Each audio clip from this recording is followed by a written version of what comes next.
Defence update ওয়ার্ল্ডের প্রিয় দর্শক বন্ধুরা, আশা করি প্রত্যেকেই ভালো আছেন। বাংলাদেশের ইতিহাসে প্রথমবারের মতো নিজেদের তৈরি লাইট অ্যাটাক ড্রোন প্রকাশ্যে আনতে চলেছে বাংলাদেশ বিমান বাহিনী।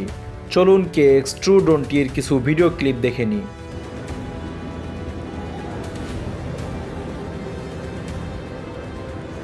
বাংলাদেশ বিমান বাহিনী নিজস্ব প্রযুক্তিতে নির্মিত KX-2 ড্রোন সিস্টেম অতি শীঘ্রই উদ্বোধন করতে যাচ্ছে বাংলাদেশ বিমান বাহিনী।